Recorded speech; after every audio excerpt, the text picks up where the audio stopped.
In the dense, fog-shrouded forests of rural New Hampshire, the Whitmore Sanatorium stood for decades as a monument to medical progress, a sanctuary where women of means found respite from the strains of modern life.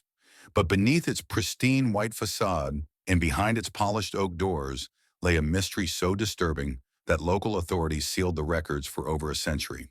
Between 1894 and 1911, exactly 124 young nurses entered the employment of the Whitmore Sanatorium.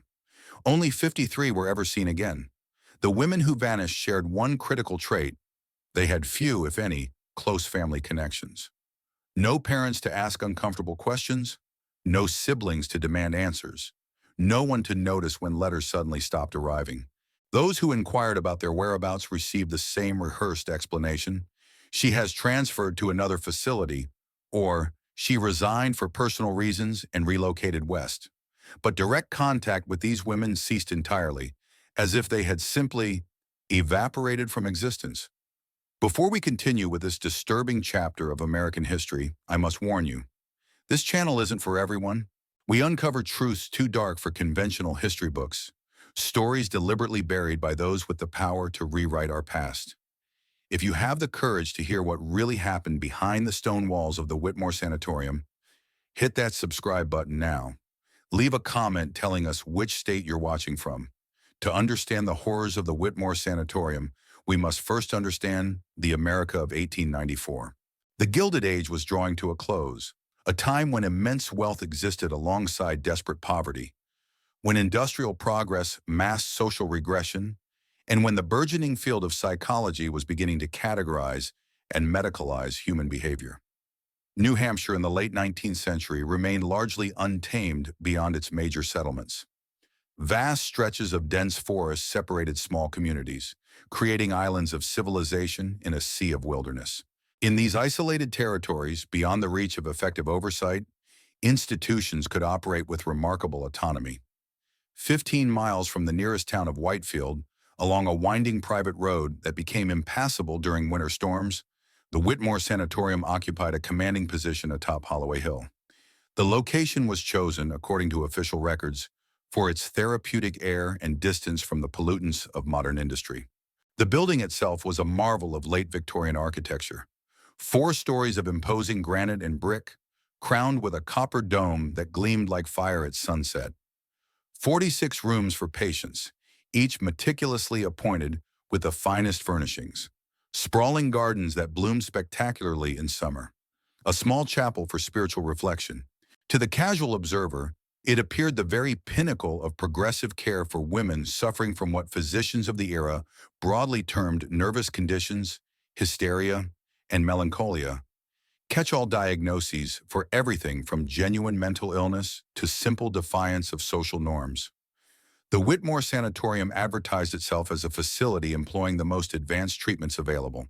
Its brochures, printed on heavy cream stock with gold lettering, promised modern therapeutic approaches for the refined female constitution and discreet care for ladies of quality suffering from temporary nervous exhaustion. The annual fees were exorbitant, $750 to $1,200 per year, depending on the accommodation and treatment required. This sum, equivalent to roughly $25,000 to $40,000 in today's currency, ensured that only the wealthiest families could afford to send their troublesome daughters, sisters, or wives for rest and recuperation. A haven of healing for the delicate feminine mind, one advertisement proclaimed, under the personal supervision of the esteemed Matron Annelise Whitmore, formerly of the Royal College of Medicine. What the advertisement failed to mention was that no record of Annelise Whitmore existed at any European medical institution.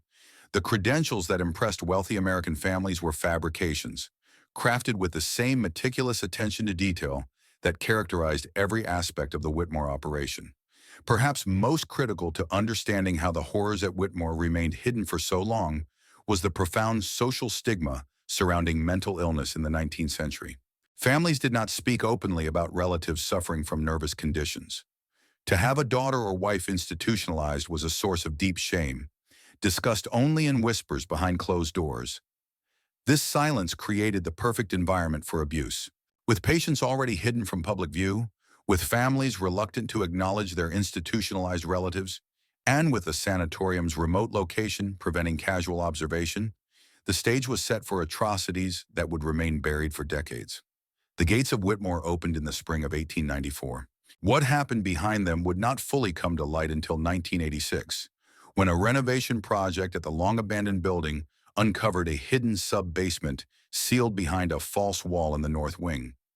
What workers found in that chamber would force historians to reconsider everything they thought they knew about the dawn of modern psychiatry in America. At the center of the Whitmore mystery stands the enigmatic figure of Matron Annelise Whitmore. Born Annelise Heisse in Zurich, Switzerland in 1852, not in London as she claimed, she first appears in American records in 1893 when she purchased the land for the sanatorium using funds from an unidentified European bank account. Contemporary descriptions of Matron Whitmore paint a portrait of a woman of extraordinary presence. Standing nearly 6 feet tall, with silver-streaked auburn hair always immaculately styled, she possessed what one visitor described as eyes of such penetrating gray intensity that one felt completely transparent before her gaze. Her appearance was invariably immaculate, tailored dresses of the finest quality, though always in subdued colors. Her voice carried the refined accent of educated European society, soft yet commanding, with a hypnotic quality that multiple accounts mention. She spoke 6 languages fluently and could quote extensive passages from medical texts, philosophical treatises, and religious works from memory. What made Matron Whitmore truly remarkable, however, was her uncanny ability to charm and reassure the families who brought their troubled women to her care. She possessed an almost supernatural insight into human psychology, immediately identifying the fears and desires of those she met and adapting her manner accordingly. She knew precisely what we needed to hear, wrote Richard Caldwell in a letter regarding his wife's admission to Whitmore in 1897.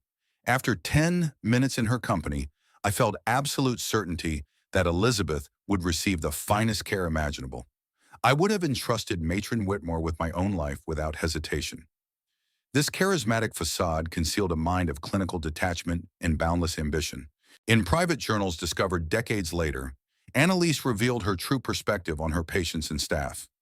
Subjects 12 through 17 continue to demonstrate the malleability of the feminine consciousness when proper techniques are applied. The applications of Method C have yielded consistent results across varied personality types. The second figure in our unholy trinity is Dr. Elias Thorne, the sanatorium's primary physician and Matron Whitmore's most trusted collaborator. A graduate of Harvard Medical School and widely published in respectable medical journals, Dr. Thorne provided the scientific legitimacy that allowed Whitmore to operate without suspicion for nearly 2 decades. Dr. Thorne had established himself as a respected, if somewhat controversial figure in American psychiatry by the early 1890s. His academic papers advocating for radical new approaches to treating mental illness had drawn both praise for their innovation and criticism for their departure from established methods. The traditional approach to feminine hysteria, rest, isolation, and mild sedation, merely suppresses symptoms without addressing root causes, he wrote in the New England Journal of Medicine in 1891. More direct intervention into the psychological mechanisms underlying these conditions is required if true healing is to occur. What exactly these direct interventions might entail remained deliberately vague in his published works. His private correspondence with Matron Whitmore, however, revealed a man fascinated by the possibility of reshaping the human mind through physical manipulation of the brain itself. The cranial procedures we discussed show remarkable promise, he wrote to Whitmore in 1893, a year before the sanatorium opened. My preliminary experiments suggest that targeted stimulation of specific regions can indeed produce the behavioral modifications we seek. I eagerly anticipate working in an environment free from the restrictive oversight of conventional medicine. Physically, Dr. Thorne presented a striking contrast to the imposing Matron Whitmore. Of average height and slight build, with thinning brown hair and wire-rimmed spectacles, he appeared the very model of a mild-mannered academic physician. Patients and their families found his gentle manner and soft-spoken explanations deeply reassuring, a calculated persona that concealed a ruthless dedication to his research. The third key figure in the Whitmore story is perhaps the most unsettling of all, Sister Agnes, the head nurse who oversaw the daily operations of the sanatorium and the management of the nursing staff. Little is known about her background before her arrival at Whitmore. No record of nursing certification or previous employment exists under this name, suggesting it was an identity created specifically for her role at the institution. Described by the few nurses who survived their time at Whitmore as a shadow that moved, Sister Agnes cut an almost spectral figure as she glided through the sanatorium's corridors. Tall and painfully thin, with prematurely white hair and skin so pale it seemed almost translucent, she moved with a silent efficiency that unnerved patients and staff alike. Unlike Matron Whitmore and Dr. Thorne, who maintained public personas of warmth and compassion, Sister Agnes made no effort to appear approachable. Her voice, when she chose to use it, was described as emotionless, like a machine attempting to mimic human speech. Her eyes, pale blue and unnervingly steady, seemed to evaluate everyone she encountered with cold calculation. Sister Agnes rarely left the sanatorium grounds, dedicated entirely to her duties within its walls.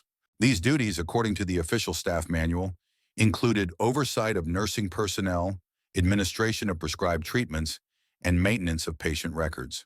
What these clinical phrases concealed would eventually be revealed as a systematic program of monitoring, manipulation, and ultimately disposal of nurses who learned too much about the sanatorium's true purpose. Former nurse Jane Hollister, in testimony provided decades later, described her first encounter with Sister Agnes. She looked at me not as one human being regards another, but as a scientist might examine a specimen. I remember thinking that her eyes held no more emotion than glass marbles. When she smiled, which was rare, it never reached those eyes. It was like watching a mask move. The relationship between these three central figures formed the core of the Whitmore operation. Matron Whitmore provided the vision, the charisma, and the connections necessary to attract wealthy clients and deflect outside scrutiny. Dr. Thorne contributed the scientific methodology and medical legitimacy that transformed crude experimentation into something that could be documented and replicated.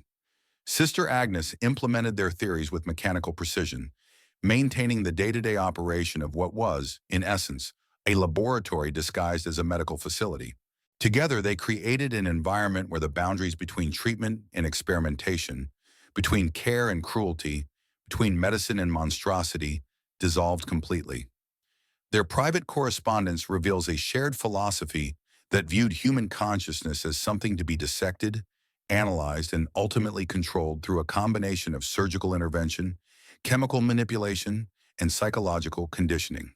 "We stand at the threshold of a new frontier in human understanding," wrote Matron Whitmore in an 1896 letter to an unknown correspondent.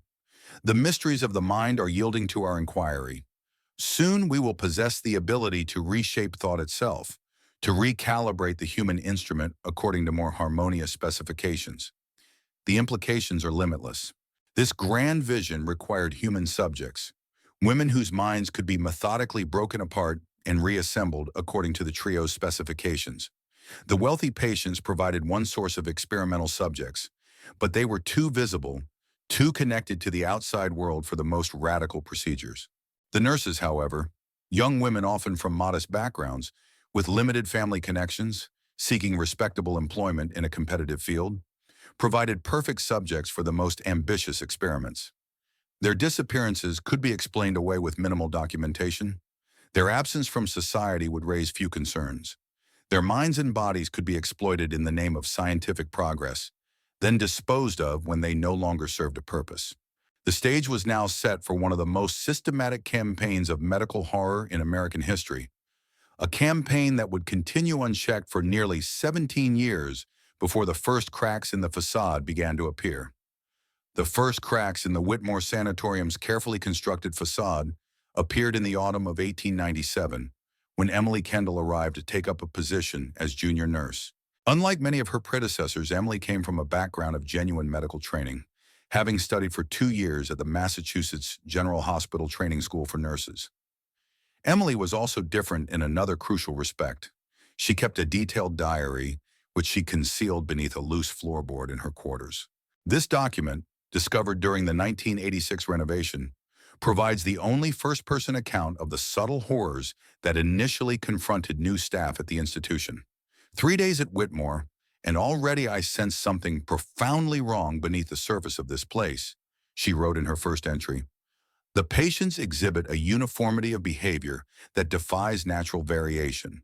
They move through their daily routines with mechanical precision, their expressions vacant, their responses to questions oddly rehearsed. It is as though their individual personalities have been sanded away, leaving only blank surfaces behind. Emily's medical training allowed her to recognize inconsistencies in the treatments allegedly being administered. Patients diagnosed with radically different conditions received identical medications. Women with supposedly severe hysteria showed none of the symptoms described in their charts. Most troubling of all, patients who had been at Whitmore for more than 6 months displayed subtle but unmistakable signs of neurological damage. Slight tremors in their hands, occasional aphasia, memory gaps, and emotional flatness. Today, I assisted Dr. Thorne with what was described as a therapeutic calming procedure for Mrs. Eleanor Harrington, Emily wrote in October 1897. The patient was administered an unusually high dose of chloral hydrate, rendering her nearly unconscious but still responsive to stimuli. Dr. Thorne then inserted a long, thin metal instrument through her nostril, manipulating it upward at an angle I found deeply concerning. When I inquired about the nature of the procedure, he merely smiled and said it was a modification of traditional approaches to reduce cerebral agitation. Mrs. Harrington emerged from the treatment docile and confused, with no memory of the procedure itself. Emily's suspicions intensified as she observed the rigid hierarchy within the nursing staff. Senior nurses, those who had been at Whitmore for more than a year, operated with the same eerie detachment that characterized the patients. They followed Sister Agnes's instructions without question, displayed no emotional reactions to disturbing incidents, and avoided all unnecessary conversation with newer staff members. Most alarming were the restrictions placed on certain areas of the sanatorium. The entire north wing of the basement level was strictly off limits to junior nurses, with access permitted only to Matron Whitmore, Dr. Thorne, Sister Agnes, and a select few senior nurses. The official explanation, that the area contained specialized treatment rooms for advanced cases, did little to allay Emily's growing concerns. The sounds that emerged from the north wing cannot be reconciled with any legitimate medical procedure, she wrote in November. Last night, while delivering medication to the night supervisor, I distinctly heard screaming, not the incoherent wailing of hysteria, but the desperate pleading cries of someone in extreme pain. When I mentioned this to Nurse Sullivan, her face became completely expressionless, and she informed me that auditory hallucinations are common among new staff adjusting to night duties. Her response felt rehearsed, as though she had delivered it many times before. Emily also noted the disturbing pattern of staff disappearances that had initially drawn our attention to the Whitmore case. During her first 3 months at the institution, 2 nurses vanished without explanation. The official account, that they had accepted positions at other facilities, was undermined by the fact that they had left all personal belongings behind, including items of significant sentimental value. Margaret Collins left without claiming her final month's wages or taking the silver locket containing her mother's portrait, Emily observed. When I suggested to Sister Agnes that this seemed unusual, she fixed me with that empty stare and said, "The desire for a fresh start often leads people to shed attachments to their former lives." The explanation makes no sense, yet no one else seems to question these disappearances. By December 1897, Emily had begun to notice another disturbing pattern. Nurses who asked too many questions or showed excessive curiosity about the sanatorium's procedures were invariably summoned to private meetings with Matron Whitmore. They emerged from these encounters subtly changed, more compliant, less inquisitive, and often with no memory of the concerns they had previously expressed. Nurse Blackwood returned from her meeting with the matron completely transformed, Emily wrote. Last week, she was voicing serious concerns about the unusual medications being administered to patients in Ward C. Today, she not only denies having had such concerns, but seems unable to recall our previous conversations on the subject. She moves differently now, her gestures stiffer, her speech patterns altered. It is as though she has been hollowed out and something else installed in her place. Emily's diary entries became increasingly urgent as she pieced together the true nature of the Whitmore operation. She began documenting specific incidents, recording names and dates, creating a record that she hoped would eventually expose what was happening behind the sanatorium's respectable exterior.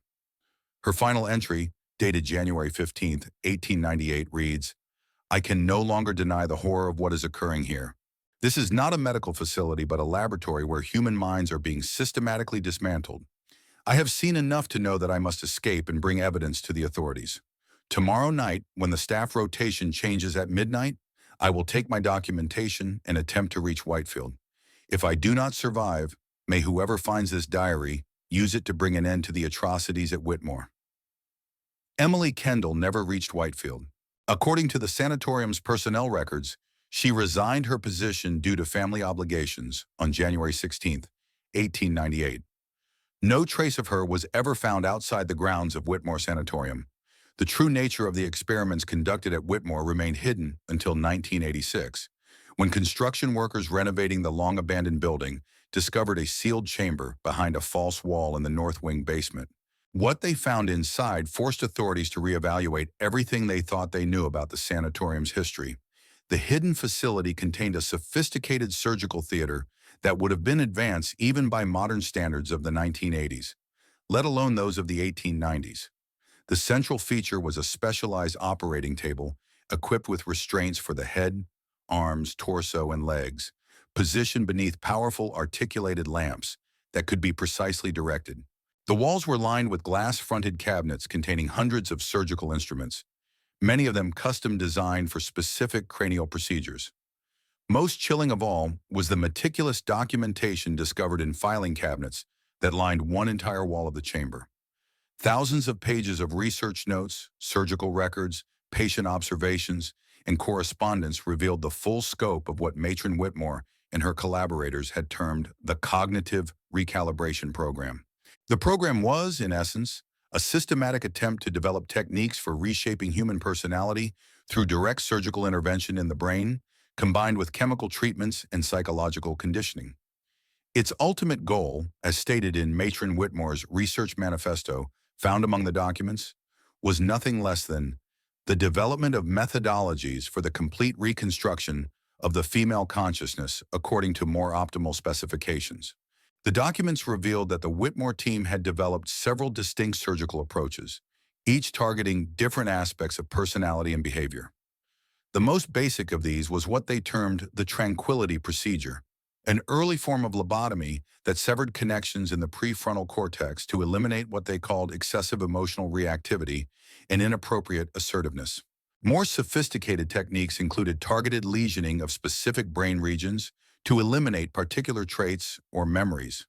The surgical notes documented procedures for excising romantic attachment, reducing intellectual curiosity, and eliminating maternal instinct. Each procedure was documented with clinical precision, including before and after assessments of the subject's behavior and personality. Perhaps most disturbing were the detailed records of what happened to the nurses who disappeared. Far from transferring to other facilities, these women had been selected as ideal subjects for the most experimental procedures. Young, healthy individuals whose minds could be systematically dismantled and reconfigured according to the Whitmore protocols. The process began with what the documents called preliminary conditioning, a combination of sleep deprivation, nutritional manipulation, and psychological pressure designed to weaken the subject's mental resistance. Once the nurse was sufficiently destabilized, she would be subjected to the first surgical intervention, typically a modified leucotomy that reduced her capacity for independent thought and resistance to authority. Following this initial procedure, the subject entered what the Whitmore team called the reconstruction phase, a carefully designed program of chemical treatments, hypnotic suggestion, and behavioral conditioning that installed new patterns of thought and behavior to replace those that had been surgically removed. The final stage, chillingly termed reintegration testing, evaluated the success of the complete procedure. Subjects who demonstrated the desired behavioral changes, complete docility, unquestioning obedience, and elimination of the targeted personality traits were classified as successful recalibrations. These successful subjects were then either returned to work at the sanatorium as senior nurses, now loyal to the Whitmore regime, or placed in positions at other institutions where they could serve as advocates for the Whitmore methods. This explained the sanatorium's growing reputation in medical circles, as these carefully programmed former nurses provided seemingly legitimate testimonials about the efficacy of Whitmore treatments. Subjects classified as partial successes, those who displayed the desired behavioral changes but retained problematic traits or suffered excessive cognitive impairment, were typically transferred to the patient population, recategorized as suffering from nervous conditions that justified their continued confinement. Most horrifying were the records of failed recalibrations. Subjects whose procedures resulted in severe brain damage, persistent resistance to conditioning, or other outcomes deemed unsatisfactory by the Whitmore team. These women were not released or transferred, but instead became subjects for increasingly experimental procedures until they either achieved successful status or died during treatment. The documents revealed that of the 71 nurses who disappeared from Whitmore between 1894 and 1911, 29 became successful recalibrations, who continued to serve the institution. 14 became partial successes, who were reclassified as patients, and 28 were classified as failures, who ultimately died during repeated experimental procedures. Beyond the surgical theater and documentation, the sealed chamber contained physical evidence that removed any doubt about the reality of the Whitmore experiments. A series of glass-fronted cabinets along the eastern wall held what the research notes referred to as the specimen collection, preserved brain sections from subjects who had undergone various procedures. Each specimen was meticulously labeled with a subject number, procedure code, and date corresponding to entries in the research logs. The preservation techniques employed were remarkably advanced for the era, allowing modern forensic examination to confirm that the specimens were indeed human brain tissue, showing evidence of surgical intervention. Most disturbing of all was the discovery of an adjoining room that the Whitmore documents referred to as the subject archive. This climate-controlled chamber contained 47 preserved human brains, each floating in a solution of formaldehyde and other chemicals, each labeled with a subject number that corresponded to entries in the research logs. Forensic examination confirmed that these were the remains of women who had died during or after experimental procedures. The preservation had been carried out with extraordinary skill, maintaining the structural integrity of the brain tissue in a manner that allowed modern researchers to identify specific surgical interventions that had been performed. The physical evidence aligned perfectly with the written documentation, creating an unassailable record of systematic human experimentation conducted over nearly 2 decades. The surgical instruments, preserved specimens, and detailed records painted a picture of methodical horror conducted with scientific precision. Beyond the physical evidence found in the hidden chamber, investigators discovered additional documentation concealed throughout the sanatorium. False bottoms in desk drawers, hollow spaces behind bookshelves, and sealed wall compartments yielded hundreds of additional pages of records, correspondence, and research notes. Among these documents were Matron Whitmore's personal journals, which provided insight into the philosophical underpinnings of the cognitive recalibration program. Far from viewing her work as cruel or immoral, Whitmore genuinely believed she was advancing human knowledge and improving the subjects under her care. "The conventional mind recoils at our methods," she wrote in 1899, "but such squeamishness is merely the product of outdated moral frameworks that impede true progress. The temporary suffering of a few subjects is justified by the advancement of knowledge that will ultimately benefit all humanity. We do not destroy minds, we perfect them, removing the flaws and instabilities that cause suffering and social dysfunction." Dr. Thorne's private papers revealed a similar perspective, though with greater emphasis on scientific recognition. "Future generations will recognize our work as the foundation of a new understanding of human consciousness," he wrote to Whitmore in 1902. "What Pasteur has done for disease, what Darwin has done for biological understanding, we are doing for the human mind. The methodology may appear harsh by contemporary standards, but history will vindicate our approach." The documents also included extensive correspondence with European researchers, revealing that the Whitmore team was not working in isolation, but was part of a network of scientists conducting similar experiments across multiple countries. Letters from physicians in Vienna, Berlin, and Paris discussed experimental results, exchanged techniques, and debated theoretical frameworks for understanding the relationship between brain physiology and human behavior.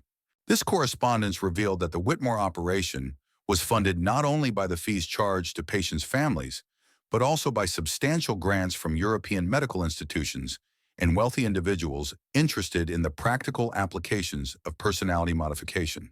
The financial records showed transactions totaling over $300,000 between 1894 and 1911, equivalent to approximately $9 million today, from sources outside the sanatorium's official business. Perhaps most chilling were the detailed records of what the Whitmore team called commissioned modifications, procedures performed on specific patients at the request of their families, with precisely defined behavioral outcomes. Wealthy husbands requested wives rendered more docile and compliant. Parents sought daughters whose intellectual ambitions or romantic attachments had been surgically excised. Guardians paid premium fees for wards transformed from troublesome individuals into manageable assets. These commissioned modifications represented the commercialization of the Whitmore techniques, the transformation of experimental procedures into marketable services for those with sufficient wealth and sufficient moral flexibility to purchase the reshaping of another human being's mind. The evidence paints a picture not merely of isolated madness, but of systematic horror conducted with institutional support and financial backing. A coordinated effort to develop techniques for controlling human consciousness through physical intervention in the brain. Beyond the physical evidence discovered in 1986, fragmented human testimony illuminates the emotional reality of Whitmore Sanatorium. These accounts, preserved in letters, diaries, and forgotten investigation files, offer glimpses into the day-to-day horrors that occurred behind its walls. Catherine Winters, a kitchen worker at Whitmore from 1897 to 1899, provided crucial observations in letters to her sister. The new nurses change after they've been here a few months. Their eyes go empty, like someone's blown out a candle inside them. They stop talking about home or their plans. They move differently, stiffer, like they're thinking about each step before they take it. She documented the pattern of disappearances with chilling simplicity. Mary Ellis vanished last Tuesday. Sister Agnes says she transferred to Albany, but her coat still hangs in the staff cloakroom, and the book she was reading remains open on her bedside table. No one leaves without their coat in January, and no one abandons a book with just 30 pages left to read. Most disturbing were Catherine's observations about the North Wing basement. They bring girls down at night sometimes. I hear them walking past the kitchen, Sister Agnes leading, two orderlies following, and between them a nurse walking with the strange, shuffling step of someone half asleep. They return hours later, but it's never the same person coming back. The figure between the orderlies moves differently. It wears the same face but holds none of the same spirit. Elizabeth Harrington, committed for nervous exhaustion in 1898, described the conditioning techniques in a journal discovered after her death. They control everything. When you sleep, when you wake, what you eat, what you hear. The days begin with Dr. Thorne's clarifying lectures, where he explains how your thoughts are disordered and must be corrected. The same messages repeat hour after hour until they echo in your dreams. She also witnessed the transformation of staff. Nurse Collins assisted with my treatments for the first month. She was kind, with lively eyes and a habit of humming hymns while she worked. She disappeared for 2 weeks, then returned so changed I scarcely recognized her. The humming had stopped. Her movements were precise and mechanical. When I asked if she was feeling unwell, she stared through me and said, "I have never been better. I have been clarified." The most damning testimony came from Dr. James Hollister, who briefly worked as Dr. Thorne's assistant in 1901. His account, provided to federal investigators in 1912, but filed away until the 1986 discoveries, described the progression of the Whitmore methodology with clinical precision. The process begins with psychological destabilization, sleep disruption, nutritional manipulation, isolation, and constant repetition of messages designed to break down the subject's sense of self. Once sufficiently disoriented, the surgical phase commences. I assisted with 7 cranial operations during my time at the sanatorium. In each case, the subject, always a nurse who had displayed excessive curiosity or resistance, was partially sedated but kept conscious enough to respond to stimuli. Most disturbing was his description of the immediate effects. The change is immediate and profound. I watch women enter the surgical theater as complete human beings, afraid perhaps, but fully present in their fear, and emerge as something fundamentally different. The eyes show it first. There's a vacancy, an absence where a person once existed. Dr. Hollister also confirmed the existence of commission modifications. Families with sufficient means could request specific alterations to personality or behavior. I witnessed treatment plans for eliminating excessive intellectual interests, inappropriate romantic attachments, and in one particularly disturbing case, inconvenient maternal bonding in a woman who wished to pursue social engagements rather than care for her newborn child. A local groundskeeper, William Tanner, provided rare testimony about the disposal of failed subjects. In a statement given to a local newspaper in 1920 but never published, he described being paid extra to dig unusually deep graves in the sanatorium's private cemetery. They always happened at night, those burials. No ceremony, no marker, just a plain pine box and strict instructions to dig 8 feet down instead of the usual 6. When I asked why, Sister Agnes told me, some souls require more earth to keep them at rest. These accounts, combined with the physical evidence discovered decades later, reveal how the Whitmore operation maintained its facade of legitimacy while conducting systematic atrocities against the very women entrusted with patient care. The Whitmore Sanatorium operated until 1911, when a fire destroyed much of the main building. The official investigation attributed the blaze to an electrical fault, but rumors persisted that it had been deliberately set, either by a patient seeking escape or by the Whitmore team themselves, eliminating evidence before relocating their operation.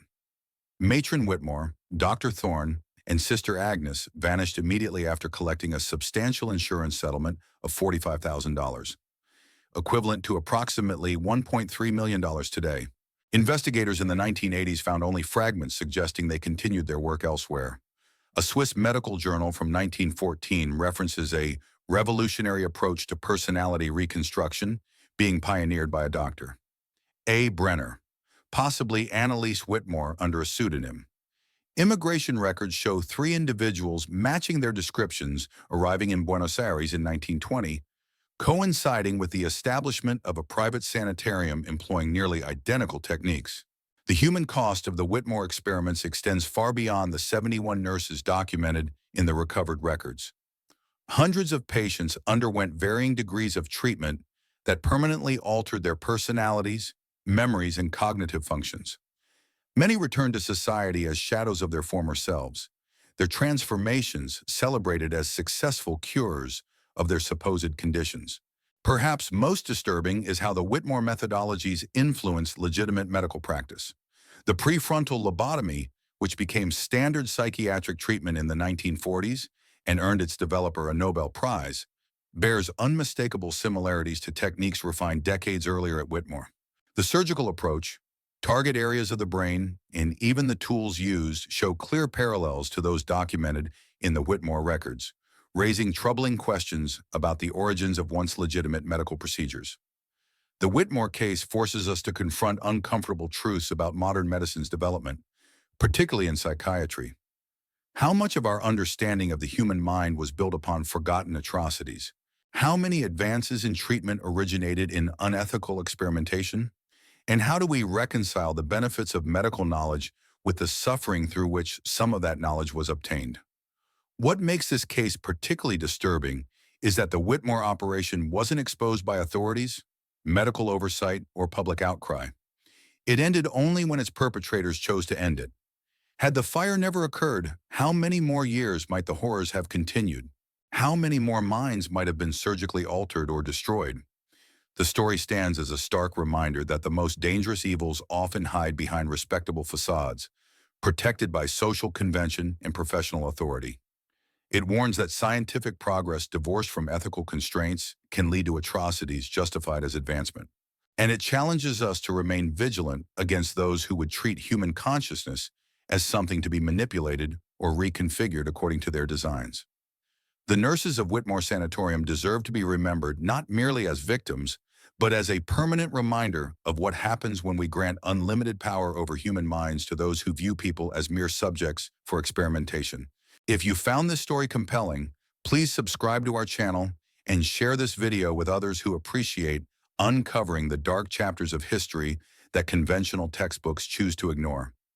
Join us next week as we uncover the buried truth behind the Ravenwood mining disaster of 1921, a tragedy that official records attribute to natural causes, but which survivors described as something far more sinister.